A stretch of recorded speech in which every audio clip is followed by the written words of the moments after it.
Bayangkan sebuah pesawat transport ringan yang sudah dikenal karena keandalannya, Kasa CN-235, diubah menjadi versi gunship yang tangguh. Di video ini kita akan membahas rancangan modifikasi yang direncanakan, dari struktur, sistem persenjataan, avionik, hingga skenario operasi. Siapkan catatan, karena ini bukan sekadar upgrade kosmetik, ini transformasi peran dari angkut taktis menjadi platform serangan presisi. Pertama, sedikit konteks. CN-235 adalah pesawat turboprop bermesin ganda yang diproduksi oleh KASA, sekarang Airbus Military, dan IPT-NPN Pindad di beberapa negara. Basisnya kuat, landasan pendek, kemampuan angkut baik, dan efisiensi bahan bakar di penerbangan rendah, semua karakteristik yang membuatnya kandidat menarik untuk konversi gunship, terutama untuk operasi kontra-gerilya, dukungan udara dekat CAS Close Air Support patroli perbatasan, dan pengintaian bersenjata. Struktur dan platform, modifikasi gunship membutuhkan perkuatan rangka dan perubahan interior. Lantai kargo akan dirombak untuk menampung stasiun senjata, amunisi, dan sistem pengendalian. Pintu samping bisa disesuaikan untuk pemasangan senjata pintu, door gun, berkaliber sedang atau remote weapon station. Area sayap dan fuselage diperkuat untuk membawa pot persenjataan seperti roket tak berpemandu, peluncur rudal ringan, atau bom berpemandu kecil.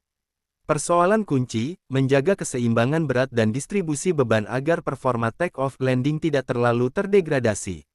Sistem persenjataan yang umum diusulkan meliputi, Universal Pod Rocket 70-80 mm, pot kanon otomatis kaliber 20-30 mm untuk kemampuan suppressive fire, serta kemungkinan integrasi rudal udara ke permukaan ringan, misal rudal berpemandu laser atau elektro-optikal.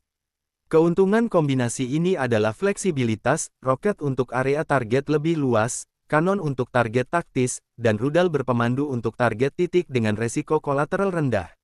Untuk operasi urban atau dukungan pasukan, opsi bom berpemandu atau guided glide weapon berukuran kecil bisa ditambahkan. Avionik dan sistem sensor adalah nyawa dari gunship modern. Langkah modifikasi meliputi pemasangan FLIRE turret di bagian hidung atau bawah fuselage untuk pengintaian siang, malam, synthetic aperture radar SAR untuk deteksi medan dan kendaraan, serta laser designator untuk pemanduan munisi berpemandu. Sistem misi terintegrasi akan menampilkan layar multifunction di kokpit, sistem manajemen pertempuran, dan autopilot yang disesuaikan untuk orbit di area target loitering dengan stabilitas tinggi.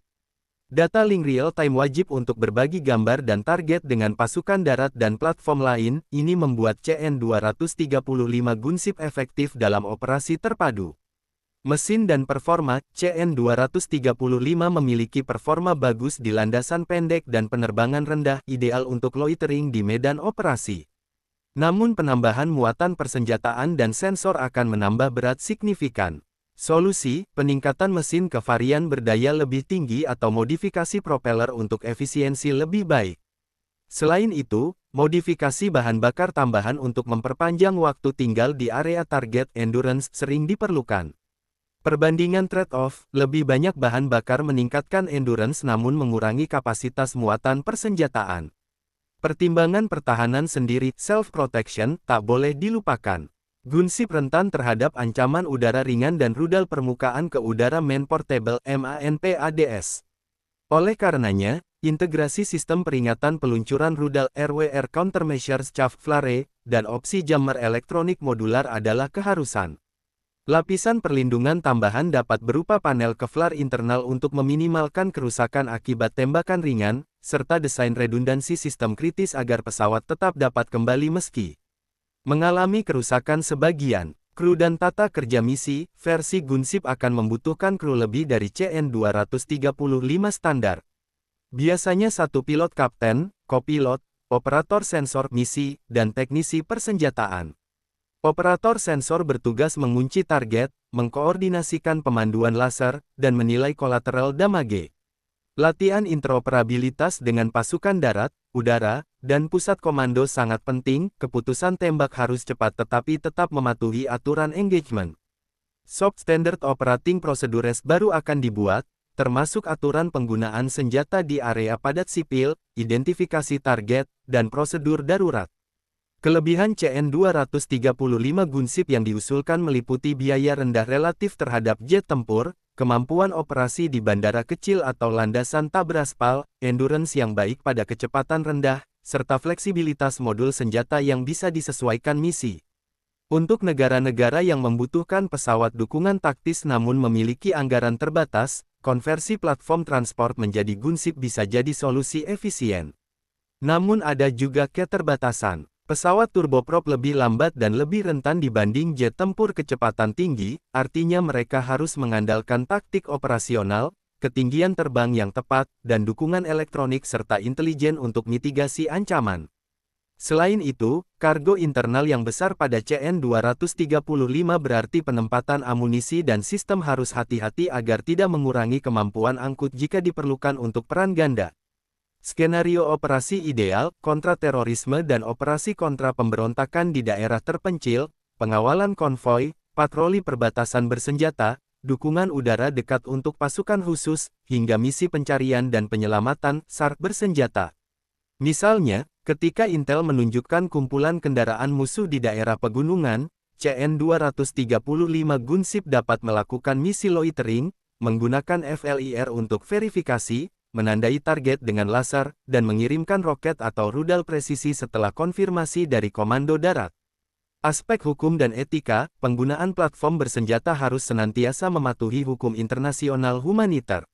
Di era informasi, transparansi terhadap aturan engagement dan audit pasca misi sangat penting untuk mengurangi risiko korban sipil dan menjaga legitimasi operasi. Biaya dan logistik, konversi tidak murah, tetapi lebih hemat dibanding membeli jet tempur baru. Biaya terbesar biasanya pada integrasi avionik, sensor canggih, dan sistem persenjataan. Selain itu, dukungan logistik, suku cadang, pelatihan teknisi, dan supply chain amunisi harus direncanakan sejak awal. Kerjasama dengan OEM atau perusahaan modifikasi pertahanan seringkali diperlukan untuk sertifikasi udara dan jaminan keselamatan. Penutup, Kasa CN-235 Gunship versi modifikasi menawarkan opsi yang menarik bagi negara yang butuh kemampuan dukungan udara taktis dengan biaya terukur dan fleksibilitas operasional. Kuncinya adalah desain modular yang memungkinkan adaptasi misi, perlindungan sendiri yang memadai, dan integrasi sensor serta komunikasi untuk operasi terpadu. Bila Anda tertarik belajar lebih jauh untuk skema senjata tertentu, skenario taktis, atau perbandingan dengan platform Gunship lain seperti AC-130 atau Super Tucano bersenjata, tulis di kolom komentar, saya akan buatkan video lanjutan yang lebih mendalam. Terima kasih sudah menonton, jangan lupa like, subscribe, dan aktifkan notifikasi agar tidak ketinggalan video soal modifikasi pesawat militer dan teknologi pertahanan berikutnya. Sampai jumpa di video selanjutnya.